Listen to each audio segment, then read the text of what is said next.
ఈ కోటి దీపోత్సవ వేదిక ద్వారా వయలిన్ వాయిద్యంతో స్వరార్చన చేసినటువంటి కుమారి అంబటిపూడి కామాక్షికి కోటి దీపోత్సవ వేదిక ద్వారా ధన్యవాదాలు తెలియజేస్తున్నాం. ఈనాటి కోటి దీపోత్సవ కార్యక్రమంలో ప్రవచనామృతాన్ని అందించేందుకు విచ్చేశారు మహాసహస్రావధాని, ప్రవచన కిరీటి, అనుష్ఠాన వేదాంతి, అవధాన శారద పద్మశ్రీ డాక్టర్ గరికపాటి నరసింహారావు గారు. ఒక్కసారి కరతాళ ధ్వనుల మధ్య వారిని వేదికపైకి ఆహ్వానిద్దాం. వారిని వేదికపైకి సవినయంగా ఆహ్వానిస్తున్నాం. పద్మశ్రీ డాక్టర్ గరికపాటి నరసింహారావు గారు.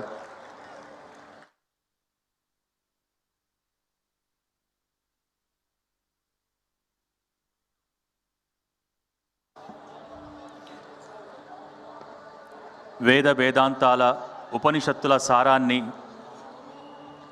అలతి పదాలతో సరళమైన తెలుగు భాషలో సామాన్యులకు సైతం అర్థమయ్యే రీతిలో అందించగల దిట్ట మన డాక్టర్ గరికపాటి నరసింహారావు గారు. వారికి కోటి దీపోత్సవ వేదిక సాదర స్వాగతం పలుకుతూ హరి ఓం. ఈనాటి కార్యక్రమంలో వారిని ప్రవచనామృతం అందించవలసిందిగా కోరుతున్నాం. హరి ఓం, హరి ఓం. మాతృదేవోభవ. తల్లికి మొక్కకుండా అవధానము చేయని అమ్మ, తల్లికి మొక్కకుండా అవధానము చేయని సత్సభావచోవల్లికి నీరు వెట్టని నవవ్రతధారిని నేను. తల్లికి మొక్కకుండా అవధానము చేయని సత్సభావచోవల్లికి నీరు వెట్టని నవవ్రతధారిని నేను. ఆమెయే తల్లుల తల్లియో లలిత, ఆమెయే తల్లుల తల్లియో లలిత. తత్కృపజాలు గ్రహాంతరంబులం దల్లిన పద్యమాలికలను, గ్రహాంతరంబులం దల్లిన పద్యమాలికలను అద్దెకు తెచ్చద పద్యపాత్రలన్. గ్రహాంతరంబునం దల్లిన కౌముదీ ప్రభలను, గ్రహాంతరంబునం దల్లిన కౌముదీ ప్రభలను అద్దెకు తెచ్చద పద్యపాత్రలన్.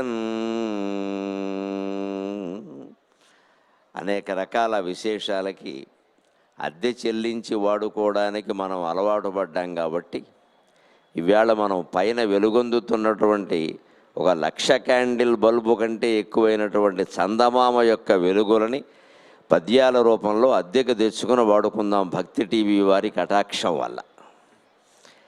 చాలా పుణ్యప్రదమైనటువంటి రోజు, మన జీవితాల్లో వెన్నెలలో నింపేటువంటి రోజు. కార్తీక పూర్ణిమ నాడు మీ అందరినీ కొన్ని వేల జన సమూహాన్ని కలుసుకోవడం చాలా ఆనందంగా ఉంది. ఈ ప్రతి ఏటా కోటి దీపోత్సవం అనేది ఉభయ తెలుగు రాష్ట్రాల వారికి, ఇతర రాష్ట్రాల్లో ఉండే తెలుగు వారికి, ఇతర దేశాల్లో ఉండే తెలుగు వారికి కూడా హైదరాబాదు రావాలని అనిపించి పుట్టింటికి రావాలి అనిపించే పండుగలాగా తయారు చేశారు భక్తి టీవీ వారు. వారికి ధన్యవాదాలు తెలియజేస్తున్నాం. ఎన్ని అభినందనలు తెలియజేసినా వారి రుణం తీర్చుకోలేం మనం. ఇగో మీ స్పందనే దానికి ఉదాహరణ. ఇవాళ ప్రత్యేకంగా మహిళలందరూ తెలుగు రాష్ట్రాల్లో, ఇతర రాష్ట్రాల్లో, విదేశాల్లో ఎక్కడ ఉన్నా సరే కోటి దీపాల నాటికి భాగ్యనగరానికి వెళ్ళాలి. భక్తి టీవీ ఆధ్వర్యంలో మనం కార్తీక పుణ్యాన్ని పొందాలి అనేటువంటి దృఢ నిశ్చయంతో ఇక్కడికి వస్తున్నారు. ఒక ప్రభుత్వం తలుచుకుంటే అయ్యేది కాదు, రక్షక భటులు తలుచుకుంటే అయ్యేది కాదు, సైనికులు తలుచుకుంటే అయ్యేది కాదు. ఆధ్యాత్మికతకి తెలుగునాట 2 రాష్ట్రాల్లో ప్రతీకగా ఉన్న భక్తి టీవీ మాత్రమే దీన్ని సాధించగలిగింది. అటువంటి కార్యక్రమంలో మనం సమావేశమయ్యే ఒక్కసారి పైన వెలుగుతున్న చందమామను చూడండి. ఇక్కడ మనం ఎన్ని దీపాల కాంతుల్లో ఉన్నా ఆ పున్నమి చందమామ వెలుగుల ముందు మిగిలినవన్నీ దిగదుడిపే అనిపిస్తుంది ఖచ్చితంగా. అది ఎటువంటిది అంటే, నాకు గురుతుల్యులు ఆచార్య బేతబోలు రామబ్రహ్మం గారు ఉమాశంకర స్తుతిమాల అనేటువంటి గేయ కావ్యంలో ఒక చక్కగా వర్ణిస్తారు. ఈ వెన్నెల ఎలా ఉంటుందంటే, శివుడు నాట్యం చేస్తుంటే ఆయన ఒంటి నుంచి రాలినటువంటి భస్మమే ఈవేళ మనం ఇక్కడ అనుభవిస్తున్నటువంటి ఈ వెన్నెల ఆనందం అంటారు ఖచ్చితంగా.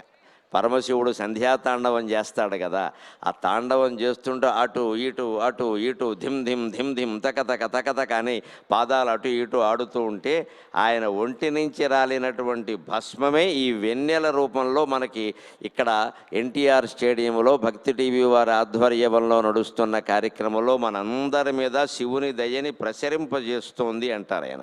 జల జల జల జల రాలేడు భస్మము వెన్నెల వడువున ధరణి ఉరలగా, జల జల జల జల రాలెడు భస్మము వెన్నెల వడువున ధరణికి ఉరలగా, శంభో శంకర సాంబ సదాశివ సంధ్యా నృత్యము సల్పము దేవా, శంభో శంకర సాంబ సదాశివ సంధ్యా నృత్యము సల్పము దేవా, జల జల జల జల రాలెడు భస్మము వెన్నెల వడువున ధరణికి ఉరలగా, శంభో శంకర సాంబ సదాశివ సంధ్యా నృత్యము సల్పము దేవా అని మహాకవి, మహా అవధాని, మహావిమర్శకులు, వ్యాఖ్యాత, నాకు గురుతుల్యులు ఆచార్య బేతబోలు రామబ్రహ్మం గారు వ్యాఖ్యానం చేస్తారు. మనం ఎంత అదృష్టం చేసుకున్నాము అంటే ఈవేళ పరమశివుడు నాట్యం చేస్తుంటే జలజల జలజల రాలేటువంటి భస్మమే ఇక్కడ తెల్లని వెన్నెలగా ఇక్కడ వ్యాపించి మన అందరి జీవితాలని పవిత్రం చేస్తుంది. పవిత్రీకర్తుమాత్మానం అంటారు.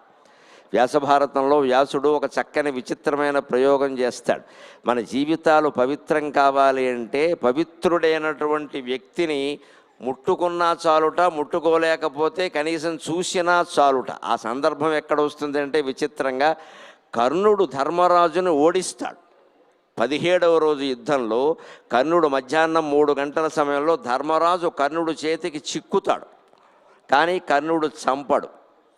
కారణం, కుంతీదేవికి మాట ఇచ్చాడు ఆయన 4 పాండవులు నాకు చిక్కినా చంపను, అర్జునుడిని మాత్రమే చంపుతాను, లేదా అర్జునుడి చేతుల్లో చనిపోతాను తల్లి, ఎలాగైనా నీకు 5 కొడుకులే అంటాడు. ధర్మరాజు చిక్కాడు, కానీ పారిపోతున్నాడు పాపం, శిబిరానికి వెళ్ళిపోతున్నాడు కర్ణుడితో తట్టుకోలేక. దురదృష్టం ఏమిటంటే 3 గంటలకు ఈయనకి చిక్కాడు, 2 గంటలకి ధర్మరాజు కర్ణుడు చిక్కాడు. అది కూడా చాలామందికి తెలియదు. ధర్మరాజు కర్ణుడు చిక్కాడు, ఒక్క డొక్కలో బాణం వేస్తే మూర్ఛపోయాడు, మళ్ళీ ఇంకొక బాణం వేస్తే కర్ణుడి పైన అయిపోయినట్టే. కానీ అక్కడ భీముడు వచ్చి అర్జునుడు ప్రతిజ్ఞ చేశాడు అన్నయ్య, అందుకోసం అర్జునుడు కోసం కర్ణుడిని వాటాగా వదిలేయండి అంటే ధర్మరాజు కర్ణుడిని క్షమించి వదిలేస్తాడు. ధర్మరాజు ఏమీ పరాక్రమహీనుడు కాదు, కర్ణుడిని ఒక దెబ్బ కొట్టినవాడే 2 గంటలకి. కానీ జీవితంలో పరిస్థితులు ఎలా ఉంటాయంటే దొరికిన కర్ణుడిని చంపకుండా వదిలేయడం వల్ల ఆ కర్ణుడికి ధర్మరాజు దొరికాడు. జీవితంలో మనం నేర్చుకోవలసింది అది. అవకాశాలు ఎలా ఉంటాయంటే ఏసీ తలుపుల్లా ఉంటాయి. ఏసీ గదుల తలుపులు చూడండి, మనం రాగానే వెనకాల మూసుకుపోతూ ఉంటాయి. జీవితంలో కొన్ని అవకాశాలు అంతే, వచ్చినప్పుడు అందుకోవాలి, తర్వాత మూసుకుపోతే మనం చేసేది ఏమీ లేదు. ధర్మరాజు తెరిచిన అవకాశాన్ని వదులుకున్నాడు, జాలి తెలిచి పోన్లే అర్జునుడు ప్రతిజ్ఞ చేశాడు కదా అని. గంట సేపట్లో ఆయన చేతుల్లో చిక్కాడు. కానీ అక్కడ ఒక ఆర్ద్రమైన సన్నివేశం ఉంటుంది. పవిత్రీకర్తం ఆత్మానమని ప్రయోగిస్తాడు వ్యాసుడు. అంటే ఏమిటంటే ధర్మరాజుని బంధించకపోయినా కనీసం ముట్టుకుందాం అనుకున్నట్ట కర్ణుడు, చేత్తో ముట్టుకుందాం, స్కంధే సంస్పృశ్య అంటాడు. ఆయన భుజం మీద, ఈ భుజం మూపు మీద చెయ్యి పెట్టి ముట్టుకుందాం అన్నట్ట. బంధించకపోవచ్చు, ఏం చేయకపోవచ్చు, నేను ఇలా ముట్టుకుంటే బంధిస్తున్నానని చెప్పి దుర్యోధనుడు ఆనందిస్తాడు, నాకు అతను బంధించాలని లేదు. కానీ ధర్మరాజు వంటి పవిత్ర వ్యక్తిని ముట్టుకుంటే నా దోషాలన్నీ పోతాయని కర్ణుడు భావించాడమ్మా. ఒక వ్యక్తిత్వానికి అంతటి విలువ ఉంటుంది, ఒక వ్యక్తిత్వానికి అంతటి విలువ ఉంటుంది. ఈవేళ ఆ రకంగా పరమశివుని యొక్క వ్యక్తిత్వం వెన్నెల రూపంలో సంధ్యాతాండవ సమయంలో మనలందరినీ ఎటువంటి భేదభావము లేకుండా సమభావంతో స్పృశిస్తోంది. ఇక్కడ నకి చండాల వేష్మనక చంద్ర జ్యోత్స్నాం అంటాడు, నకి సంహరతే జ్యోత్స్నాం చంద్ర చండాల వేష్మత అంటారు శంకరాచార్య. వెన్నెలకి ఎంత సమభావం ఉంటుంది అంటే వారిల్లు వీరిల్లు, ధనవంతుల ఇల్లు, పేదవాళ్ళ ఇల్లు అని ఏముండదుట, అందరి మీద ఒకే రకంగా కురుస్తుంది. అలాగే శివుని కరుణ వెన్నెల రూపంలో ఇక్కడ కురుస్తోంది మనకి. అది మనం అందరం ఆస్వాదిస్తూ ఒక్క మాట తెలుసుకుందాం. ఇది ఎటువంటిది అంటే ఇది ఒక మహాసముద్రం. ఇన్ని వేల మంది లక్షల మంది జనసమూహాన్ని మరెవరు సేకరించగలుగుతారు, మరెవరు ఆనందింపజేయగలుగుతారు, అసలు ఆదరింపగలుగుతారండి? ఇటువంటి ఆధ్వర్యంలో జరుగుతూ ఉన్నది ఒక మహాసముద్రంగా ఉంది. ఈ మహాసముద్రంలో వెన్నెల ప్రవాహం ఎలా ఉంటుంది అంటే సీతజ్యోతి వెలుంగు వేదికల నర్చించన్ సీతజ్యోతి వెలుంగు వెల్లువల నర్చించన్ సరస్వంతమున్ భ్రాతృప్రేమల ఊర్మికా విరగ తప్త స్వంతమౌ తీరమున్ భ్రాతృప్రేమల ఊర్మికా విరగ తప్త స్వంతమౌ తీరమున్ సీతాంశువ్రజమూరడింప అది తోచన్ దివ్య దివ్యమ్ముగా సీతాంశువ్రజమూరడింప అది తోచన్ దివ్య దివ్యమ్ముగా గీతాచార్యుని జ్ఞానబోధలను వెల్గెన్ క్రీడిఫాలంబనన్ గీతాచార్యుని జ్ఞానబోధలను వెల్గెన్ క్రీడిఫాలంబనన్. జనసముద్రంలా ఉన్నారు ఇక్కడంతా. మరి ఈ సముద్ర తీరంలో చూడండి, చంద్రుడి వేళ పొన్నమనాడు సముద్ర తీరంలో కాకినాడ విశాఖపట్నం వంటి సముద్ర తీరాల్లో చంద్రోదయం అయితే ఎలా ఉంటుంది అంటే ఆ చంద్రకిరణాలు సముద్ర తీరాన్ని చేరతాయి. ఎందుకంటే ఓదార్చడానికిట. సముద్రం ఎటువంటిది అంటే ఎన్నో కెరటాలు వస్తున్నప్పటికీ ఒక్కదాన్ని కూడా నిలబెట్టుకోలేకపోతుంది. అందుకని చంద్రుడికి సముద్రం మీద జాలి వెర్రిమోహం. కెరటాలు తమంత తాము వస్తున్నా సరే నిలబెట్టుకోలేకపోతుంది. మనలాగే మనకి భగవంతుడు నిమిషానికోసారి గుర్తు చేస్తాడు. నమ శివాయ నమ శివాయ నమ శివాయ అనవయ్యా బాబు అనవయ్యా బాబు అని. మనం ఏం చేస్తూ ఉంటాం, ఇంకా పాలవాడు రాలేదండి, ఇంకా కొరియర్ వాడు రాలేదండి, అమెజాన్ కొరియర్ కోసం చూస్తున్నామండి రాలేదండి అని చూస్తాం తప్పితే పరమశివుడు మనకు అక్కర్లేదు. స్విగ్గీ జొమాటో వాళ్ళ కొన్న విలువ శివుడికి లేకుండా పోయింది వేళ. నిమిషానికోసారి మన ఇంటికి స్విగ్గీ జొమాటో వస్తాడు. పరమశివుడు వస్తే నిన్ను పిలిచామా అని అడుగుతాం మనం. పరమశివుడికి ఎంత దయ అంటే పరమ దయా సముద్రుడగు పావనమూర్తి తరంగహస్తుడై తరచుగా చిత్త తీరమును తాకగా జారుడు వల్లయైన ఈ నరుని మనస్సు వాని కరుణను గ్రహింపగలేని ఎట్లే ఈ తరగలు తామె వచ్చినను తాల్పగా జాలదు ఇదేమి తీరమో అని ప్రకృతి వనరులలో పరమేశ్వర ధ్యానాన్ని ఇవడించి నేను సాగరఘోష మహాకావ్యంలో 9వ అధ్యాయంలో రచించాను. పరమ దయా సముద్రుడైనటువంటి పావనమూర్తి ఇటువంటి కార్యక్రమాల రూపంలో మన దగ్గరికి తానే వచ్చి ఒకరోజు అన్నవరం కళ్యాణం, ఒకరోజు సింహాచలం కళ్యాణం, ఇవాళ అరుణాచలేశ్వర స్వామి కళ్యాణం, ఇలా ఏదో ఒక కళ్యాణం రూపంలో మనం వెళ్ళలేని తీర్థాలు, మనం వెళ్ళలేని క్షేత్రాలన్నీ మన దగ్గరికే వస్తున్నాయి ఇవాళ. అలా వచ్చినందువల్ల మనం ఇక్కడికి వచ్చి భగవన్నామస్మరణ చేస్తున్నాం. కానీ మళ్ళీ ఇంటికి వెళ్ళిపోయామంటే ఎవరికి వారే యమునా తీరే, ఎవరి ఫోన్లో వారే, ఎవరి పనుల్లో వారే. అందుకని ఇటువంటి కార్యక్రమాల ద్వారానైనా భక్తి స్మరణ కలిగేటువంటి అవకాశం కలిగినందుకు మనం చాలా అదృష్టం చేసుకున్నాం, పుణ్యం చేసుకున్నామని భావించాలి.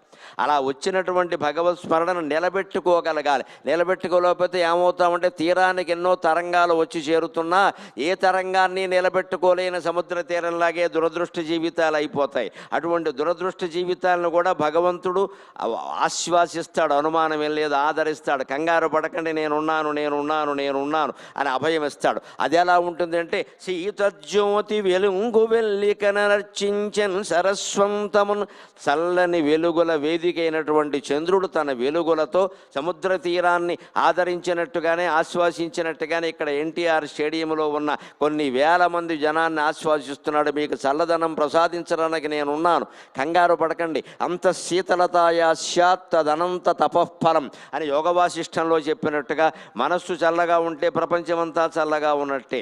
ఆశలకి దూరం అయితే మనస్సు చల్లగా ఉంటుంది హాయిగా. మీ మనస్సుని కోరికలకి దూరం చేసుకోండి, భయానికి దూరం చేసుకోండి. హాయిగా మిమ్మల్ని నేను ఆశ్వాసించడానికి సిద్ధంగా ఉన్నానంటున్నాడు. భ్రాతృప్రేమల ఊర్మికా విరగ తప్త స్వంతమౌ తీరమున్. చంద్రునికి మనమంతా సోదరప్రాయులమే. సముద్రంలోంచి ఆయన పుడితే జన సముద్రంలోంచి మనం పుట్టాం. అందుకని మిమ్మల్ని అందరినీ ఊరడించడానికి నేను సిద్ధంగా ఉన్నాను. వస్తుంటే ఆ చంద్రకిరణాల కారణంగా మీ అందరి ఫాలభాగాలు ఎలా ప్రకాశిస్తున్నాయంటే, గీతాచార్యుడు జ్ఞానబోధ చేసినప్పుడు అర్జునుడి యొక్క ఫాలభాగం ఎలా ప్రకాశించిందో ఇక్కడ ఎన్టీఆర్ స్టేడియంలో సోదరీమణుల ఫాలభాగాలన్నీ అలా ప్రకాశిస్తున్నాయి ఖచ్చితంగా. అటువంటి ఫాలభాగంలో ప్రకాశాన్ని, ఆజ్ఞాచక్రంలో ప్రకాశాన్ని గీతాచార్యుని జ్ఞానబోధలను వెల్గెన్ దివ్యముగన్ గీతాచార్యుని జ్ఞానబోధలను వెల్గెన్ క్రీడి ఫాలంబనన్. అలా మన ఫాలభాగాలన్నీ వెలుగుతున్న ఈ వెలుగుల్ని నింపుకోవాలి.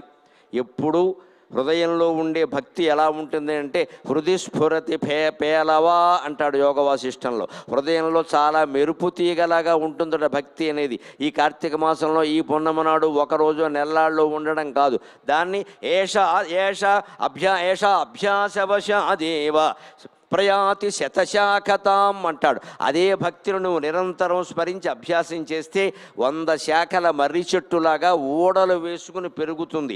ఈ కార్యక్రమం యొక్క 15, 16, 17 రోజుల స్ఫురణ ఉందే, ఇది మనందరి హృదయాల్లో మర్రి చెట్టులాగా ఓడలు వేసుకుని పెరిగేలాగా చేసుకుంటే మన జీవితంలో ఆందోళన అనేది ఉండదు.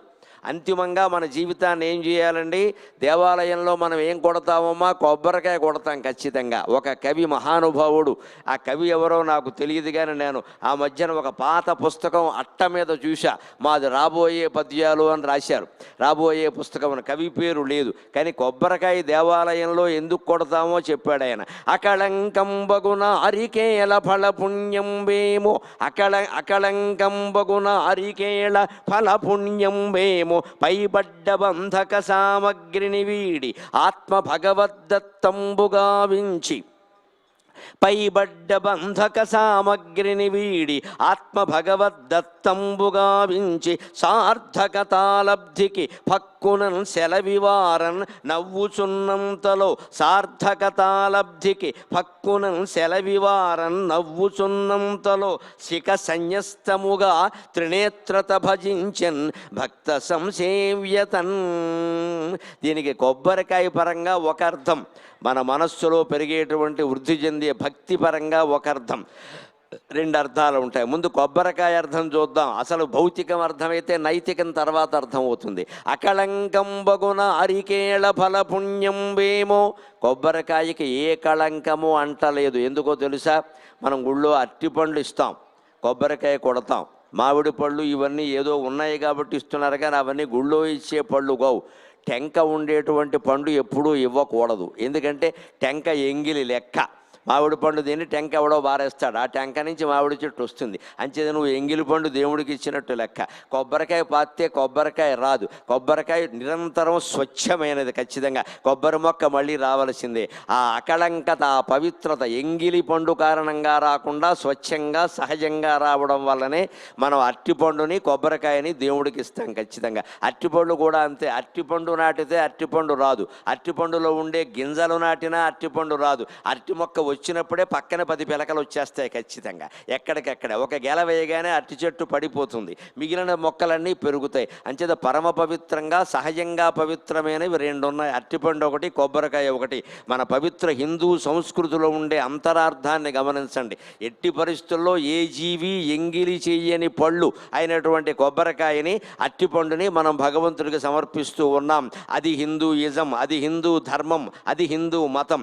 ఇంత వైజ్ఞానికమైన మతం ప్రపంచంలో మరొకటి ఉండే అవకాశం లేదండి, హిందూ మతం తప్ప. చేసే ప్రతి చర్యలో భౌతికార్థం, నైతికార్థం, మానసికమైన ఆనందం, ఆధ్యాత్మికార్థం అన్నీ నిండి ఉంటాయి. కొబ్బరికాయ మామూలుగా ఎంగిలి కాదు. అందుకే అకళంకంబగు నారికేళం అదెంత పుణ్యం చేసుకుందో. పైబడ్డ బంధక సామగ్రి విదల్చి, అంటే కొబ్బరి బొండం కదా, దాని మీద పీచు తీయాలిగా, మరి ఈ బొండం మీద పీచు తీయాలి, అదే బంధక సామగ్రి. ఆ బొండం మీద ఉండే పీచంతా తీసేసి ఆత్మ భగవద్ దత్తంబుగా వించి, అప్పుడు కొబ్బరికాయలో ఉండే ఆత్మ, లోపల ఉండే గుజ్జు ఉంది కదా, అది భగవంతుడు భగవంతుడికి అర్పించాలి. అంటే పగలగొట్టాలిగా. సార్థకతాలబ్ధికి అంటే అర్ధకథ 2 ముక్కలైంది, సరిగ్గా 2 సగాలైంది. అందుకే కొబ్బరికాయ కొట్టేటప్పుడు కాస్త జాగ్రత్తగా కొట్టాలి. 2 ముక్కలు అవ్వాలి, 2 ముక్కలు అవ్వాలి, 3 ముక్కలు 4 ముక్కలు అవ్వకూడదు అంటారు. అనుభవం మీద చెబుతున్నా. కొబ్బరికాయ అలా 2 ముక్కలు అవ్వాలంటే తిప్పుతూ కొట్టాలి, అంతే లెక్క. మామూలుగా కొట్టేస్తే కుళ్ళిపోయి పడిపోతుంది. తిప్పుతూ దెబ్బ కొట్టి తిప్పాలి, మళ్ళీ అక్కడే తిప్పాలి, మళ్ళీ వెనక్కి ముందుకి కదపొద్దు, అక్కడే తిప్పితే ఖచ్చితంగా 2 ముక్కలు అవుతుంది. అనుమానం ఏమీ లేదు. ఎవరికి గుడ్డి నమ్మకాలతో మనం ఏడిపించే సమస్య ఏమీ లేదు అక్కడ. సార్థకతాలబ్ధికి సరిగ్గా సగానికి పగిలి 2 ముక్కలు అవుతుంది. అప్పుడు పక్కునను సెలవివారం నవ్వుచున్నంతలో ఆ 2 చెక్కలు మీరు దేవుడి దగ్గర పెట్టినప్పుడు చూడండి ఎంత అందంగా ఉంటాయండి.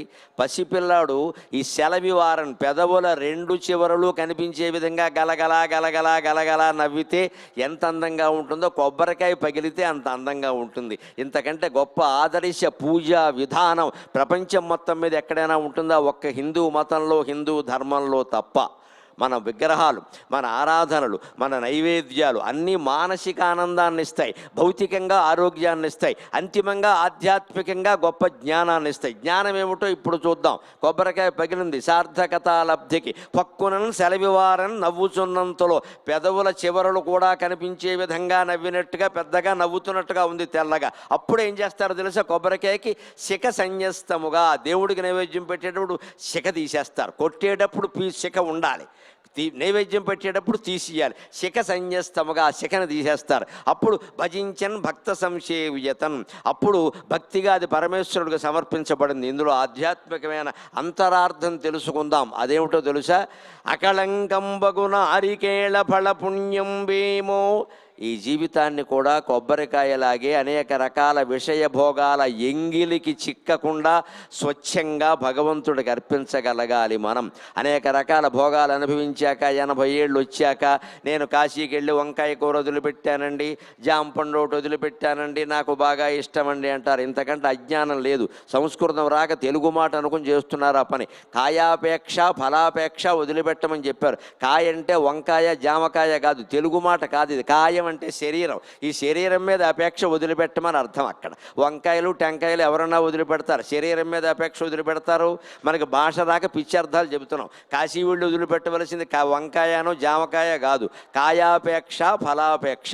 కాయం అంటే శరీరం. నీ శరీరం మీద నీకుండే పిచ్చి వ్యామోహం వదిలిపెట్టు. ముందు బ్యూటీ క్లినిక్ వెళ్ళడం, అద్దం దగ్గర 3 గంటల సేపు మేకప్ వేసుకోవడం మానై. అప్పుడు భగవంతుడు అర్థమవుతాడు ఖచ్చితంగా. ఇన్ని వేల మంది చూస్తున్నారు, లక్షల మంది వింటున్నారు కాబట్టి ఒక్క మాట చెబుతానమ్మా. నాకు ఇంగ్లీషు మాట్లాడటం ఇష్టం ఉండదు, కానీ మేకప్ అనే మాట కొత్త అర్థం ఏమిటో తెలుసా? Make your self up, that is called makeup. గుర్తుపెట్టుకోండి. ముఖానికి రంగేసుకోవడం కాదు. Make your self up. నువ్వు భక్తి టీవీ కార్యక్రమానికి రాని క్రితం 8వ తారీఖు ఎలా ఉన్నావు, 23వ తారీఖు ముగిసిన తర్వాత 24వ తారీఖు నీ ఉద్యోగంలో కానీ నీ సంసారంలో కానీ ఎలా ఉన్నావు? ఈ 17 రోజుల్లో నువ్వు ఉన్నతంగా ఎదక్కపోతే ఇన్ని లక్షల ఖర్చు దండగా అయిపోయినట్టే లెక్క. Make your self up, that is called makeup. ఆ మేకప్కి ప్రాధాన్యం వేయండి.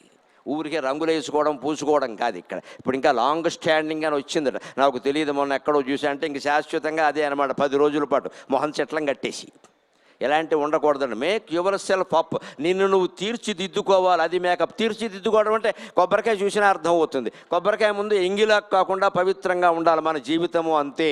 అనేక రకాల విషయభోగాలు అనుభవించిన తర్వాత ఇందాక కాశీలో చెప్పినట్టుగా 80 ఏళ్లకు వంకాయ కూర వదిలితే ఎవడికి, వందకపోతే ఎవడికి. ఫలాపేక్ష అంటే పండు కాదు, తెలియని అర్థాలు చెప్పద్దు. ఫలితం ఆశించకుండా పనులు చేయమని అర్థం అక్కడ. కాయాపేక్ష వదులు అంటే శరీరం మీద అపేక్ష వద్దు, తగ్గించుకోని అర్థం. ఫలాపేక్ష వదలమంటే ఫలితం ఆశించకుండా పనిచేయి. ఇక్కడ రక్షక భటుల్ని మీరు గమనించండి. ఎన్ని జీతాలు ఇస్తే, ఎన్ని మర్యాదలు చేస్తే వారి గౌరవానికి సరిపోతుందండి వారు పడుతున్న శ్రమకి? నిలబడి నిలబడి నిలబడి ఎంతమంది ఇక్కడ ఉన్నారండి? కనీసం భక్తులం మనం కూర్చొని ఉన్నాం. రక్షక భటులను గమనించండి అమ్మా. ఇవాళ ముఖ్యమంత్రి గారు కూడా వస్తూ ఉండడం వల్ల ఇంకా ఎక్కువ మంది వచ్చారు. వారి జీవితాలు కూడా ధన్యం అవుతాయి. కానీ ఇన్ని వేల మందిలో ఎక్కడా ఏ ప్రమాదము జరగకుండా మన రక్షక భటులు మనని కాపాడుతున్నారా లేదా? శివుడు చుట్టూ ఉండే గణం అంటే వారేనండి. వారికి నమస్కారం చేయండి చాలు. వారికి నమస్కారం చేయండి, బోళ్ళు పుణ్యం వస్తుంది. చెమటలో తడిసిపోతూ ఆ కాకి యూనిఫారంలో చాలా ఇబ్బంది పడుతూ ఇన్ని వేల మంది ఉన్నారు, ఇన్ని దీపాలు పెడతారు, ఎవరికి ఏమి ఇబ్బంది వస్తుందో అని కంటిని రెప్పలా కాపాడుతూ ఉన్నారే, ఆ రక్షక భటుల్ని మించినటువంటి పరమశివ స్వరూపులు వేరే ఉండరమ్మా. ఎంత శ్రమ పడుతున్నారు. అకళంకమైన జీవితం అంటే అది. ఆ పుణ్యం ఎలా వస్తుందంటే కొబ్బరికాయలాగే సరిగ్గా ఫలాపేక్ష లేకుండా పనిచేస్తున్నారు చూడండి. వాళ్ళకి ఇచ్చే జీతాలు ఏమి సరిపోతాయండి, దీనికోసం ప్రత్యేకంగా ఏమి ఇయ్యరు, డ్యూటీలో భాగమే అని చెబుతారు. ఫలాపేక్ష లేకుండా పనిచేయడం అంటే అదే. మనం కూడా అది నేర్చుకోవాలి. శరీరాపేక్ష ఉండద్దు, కాయాపేక్ష వదిలేయి, ఫలాపేక్ష, ఫలితం ఆశించకుండా పనిచేయి. అప్పుడు నువ్వు ఏ ఉద్యోగం చేసినా ఏం చేసినా సుఖంగానే ఉంటుంది ఖచ్చితంగా. లేకపోతే ఏదో ఇంత కాఫీ కాచడం, ఎప్పుడూ కాఫీని మెచ్చుకోరు. నీ కాఫీ నువ్వు తాగరాదా, బాగుంటే మెచ్చుకోవడం దేనికి? ఇక్కడ ఎవడో మెచ్చుకుంటే మనకి ఏమిటి వస్తుంది? ఇక్కడ సంగీతం పాడతారు, నా పాట ఎవరు విని మెచ్చుకోలేదు, నీ పాట నీకు బాగుంటే సరిపోతుంది, ఎవడూ మెచ్చుకోక్కర్లేదు. ఇక్కడ పూజా మందిరంలో కూర్చుని నువ్వే పాడుకోరాదా, ఎవరొద్దన్నారు? ఆ దేవుడి ముందు పాడుకోవాలి. ఎవడో మెచ్చుకోవడం మనకేమిటంటే వాడికి ప్రాప్తం ఉంటే మెచ్చుకుంటాడు, లేకపోతే లేదు. ఇది ఫలాపేక్ష లేకుండా కొబ్బరికాయ ఎంగిలి జీవితం కాకుండా స్వచ్ఛంగా కాయాపేక్ష ఫలాపేక్ష లేకుండా భగవంతుడికి తనను తాను 2 ముక్కలు చేసి సమర్పించుకు సిద్ధపడింది. అందులో మళ్ళీ ఇంకేమంటున్నాడు? ఆత్మ భగవద్దత్తంబుగా ఉంచి పైబడ్డ బంధక సామగ్రిని వీడి, కొబ్బరి బొండంలో ఉండే పీచంతా తీసేసినట్టే మనం కూడా 25 ఏళ్ళు 30 ఏళ్ళు 40 ఏళ్ళు 50 ఏళ్ళు 60 ఏళ్ళు దాటేసరికి ఇక బంధుత్వాలు బంధాలు తగ్గించుకోవాలి బాగా. ఇంటికి ఊరికే అందరినీ పిలవడం, కొడుకు పెళ్ళిండడం, మనవడు పుట్టినరోజు ఉండడం, 10 లక్షలు ఖర్చు పెట్టడం, దానికోసం అప్పులు కూడా చేయడం మానుకుని వీలైనంత సూక్ష్మంగా నిరాడంబరంగా చేసుకోవాలి. భక్తి అంటే అర్థం అది. భక్తి పేరు మీద అప్పులు చేస్తున్నామంటే భక్తి అర్థం కాలేదన్నమాట మనకి. అప్పు చేసావు అంటే భగవంతుడికి ద్రోహం చేసినట్టు లెక్క. ఇవాళ అప్పు లేని వాళ్ళు లేరు. తెలంగాణలో మొత్తం జనాభాలో 42%, ఆంధ్రప్రదేశ్ జనాభాలో 62% అప్పుల్లో ఉన్నారు. అందులో కూడా ఆంధ్ర నెంబర్ 1. వ్యక్తిగత రుణాలండి, ప్రభుత్వానివి కాదండి. ప్రభుత్వం అప్పులంటే వేరే ప్రజల కోసం చేస్తారు. మన సొంతం అండి, సొంతం. ఆ అప్పులు మానుకోగలిగితే మనకి కొబ్బరికాయలాగా బతకడం అలవారిడే. బంధక సామగ్రి, ఈ వస్తువు చూడగానే కొనాలని నీకు ఎందుకు అనిపిస్తోంది? మానయ్య ఖచ్చితంగా. పైబడ్డ బంధక సామగ్రి విదల్చి అనేక రకాల ఆర్భాటాలు ఆడంబరాలు చేయడం మానేయాలి. బంధువులతో ఎంతవరకు ఉండాలో అంతవరకే ఉండాలి. పొరపాటును కూడా హామీ సంతకాలు పెట్టేయకూడదు. హామీ పెట్టామంటే అయిపోయినట్టే మొత్తం లెక్క. శ్రీమద్రమారమణ గోవిందో హరి. జాగ్రత్తగా ఉండాలి. బంధక సామగ్రి విదల్చి బంధువులు నెమ్మదిగా తగ్గించుకోవాలి. ఆ పైన ఆత్మ భగవద్దత్తంబుగా వించి 40, 50, 60 దాటుతున్నాయంటే ఈ ఆత్మని మనస్సుని భగవంతుడికి ఎలా అర్పించాలి? కొబ్బరికాయ 2 ముక్కలై తనను తాను అర్పించుకున్నట్టే నేను భగవంతుడికి అర్పితం కావాలి. నేను భగవంతుడికి అర్పితం కావాలంటే నేనెవరు అని రాత్రి పడుకోబోయే ముందు కనీసం 9 గంటలకో 10కో 11కో ఎప్పుడో మంచం ఎక్కుతాం కదా. సర్వరు డౌన్ అయినప్పుడైనా ఎక్కుతాం కదా, తప్పదు కదా. ఆ ఎక్కినప్పుడే కాస్త ఒక్క 5 నిమిషాలు నేనెవరని ఆలోచిస్తే అన్ని విషయాలు అర్థమవుతాయి. నీవే భగవంతుడు, తత్వమసి, అహం బ్రహ్మాస్మి అని అద్భుత జ్ఞానం కలుగుతుంది ఖచ్చితంగా. ఒక్క 5 నిమిషాలు కేటాయించండి. లక్షల మంది వింటున్నారు, వేల మంది చూస్తున్నారు కాబట్టి చేతులు ఎత్తి బిచ్చగాడిలాగా అభ్యర్థిస్తున్నానమ్మా. నా చేతుల్లో ఏదో పెట్టడం కాదు. 5 నిమిషాలు నేనెవరని ఆలోచించండి. అందరూ కార్తీక దీప ప్రయోజనం పొందుతారు ఖచ్చితంగా. అలాంటిది పొందితే సార్థకత లబ్ధికి. అప్పుడు ఆత్మ భగవద్దత్తం అయ్యాక సార్థకత్వం, జీవితం 2 ముక్కలు అవ్వడం కాదు, సార్థకత్వం పొందాం. ఏం తెలుసుకున్నామంటే ఆత్మజ్ఞానం పొందాం. ఎప్పుడు వెళ్ళినా పర్వాలేదు. ఇంకా పక్కునను సెలవివారని నవ్వుచున్నంతలో అప్పుడు హాయిగా మహాయోగులు తర్వాత స్వామీజీ గారు వస్తారు, రేపు ఇంకొకరు వస్తారు. వాళ్ళు ఎంత ఆనందంగా ఉంటారండి కాషాయం కట్టుకుని.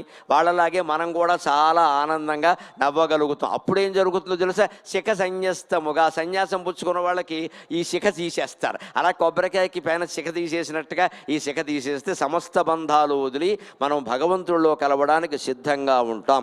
అలాంటి ఆత్మజ్ఞానం పొందడానికి ఈ అరగంట ప్రసంగం మీకు ఏమాత్రం ఉపయోగపడినా నేను ధన్యుణ్ణి.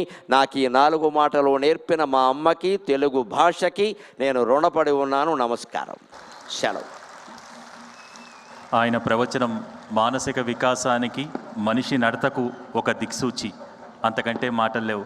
నిజంగా ఈ సాయంత్రం వేళ ఒక చక్కటి ప్రవచనామృతాన్ని మనందరికీ అందించినటువంటి పద్మశ్రీ డాక్టర్ గరికపాటి నరసింహారావు గారికి ఒక్కసారి మీ అందరి కరతాళ ధ్వనుల మధ్య ధన్యవాదాలు తెలియజేస్తున్నాం.